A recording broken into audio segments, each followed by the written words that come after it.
Hola chicos, y es que hoy día... Y bueno, me estarán diciendo, Godzilla, ¿por qué se reacciona el día si supone que hoy día era jueves y no tocaba reacción? Bueno, sí, hoy día no tocaba reacción, pero es que me dieron ganas de reaccionar a este video. A este video de este canal llamado Ben Studios, que su canal estará en la descripción. Bueno, solo dejaré en la descripción, si no me olvido que tengo que dejarlo en la descripción.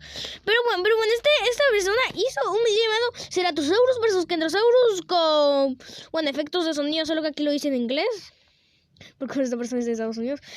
Y bueno, vamos a hacer este video para vamos a ver qué tan buenos son los efectos. Y bueno, también les quiero decir que bueno, espero que mi voz ahora sí se escuche bien, porque la verdad es que no subí este video a mi canal, solo que y quería que sea una reacción, solo que no se escuchaba mi voz en el video cuando lo subí, así que bueno, vamos a meter. Ahí está.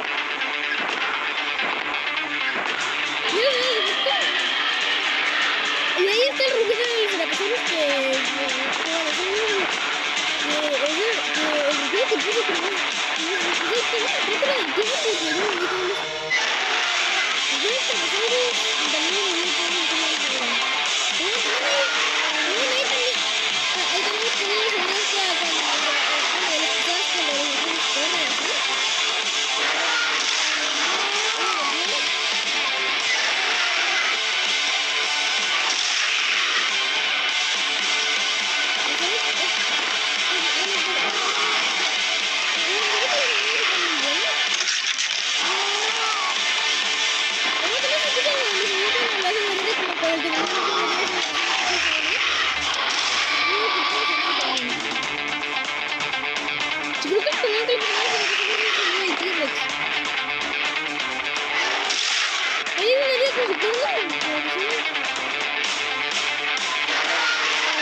ahí puse sonido.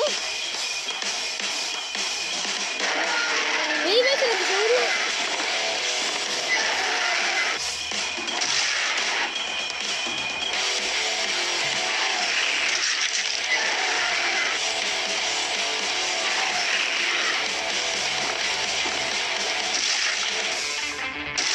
Bueno, ahorita los sonidos están muy bien. No lo voy a explicar, los sonidos están muy bien según mi opinión. Solo hay algo malo de los sonidos que lo voy a decir al final del video.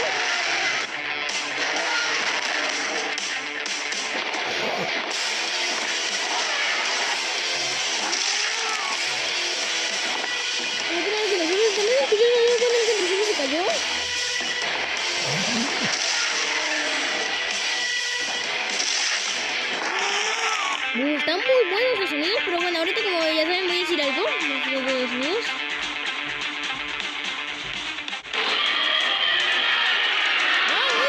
No que le pusieron al final en ese Ceratosaurus, no fue el sonido de T-Rex como le ponían. Ahora pusieron el otro sonido, pero bueno, le voy a decir mi opinión sobre los sonidos. Y es que está bien este video. Me gustan los sonidos como los han puesto, pero algo de lo que me quejo, bueno, no me lo quejo tanto, pero igual. Bueno, es que es que no pusieron, efectos de sonidos en las partes donde, enseñan moviéndose. Como cuando el Kentrosaurus movió su cola, ahí no enseñaron, ahí no pusieron sonido. Y bueno, yo quería que sean así porque en videos de Plesiosaurus de Pong con sound effects como los de Blue, sí enseñan los efectos de sonido de sonido con movimientos. Y yo me esperaba también eso en este video, pero bueno, no. Pero bueno, sí, no fue. Pero bueno, yo sí que hasta acá el video, espero que les haya gustado. No olviden que estoy, que suscriban, que hacen donde están. Y bueno, yo espero que les haya gustado este video de reacción a este video de Ceratosaurus vs Kentrosaurus con sound effects.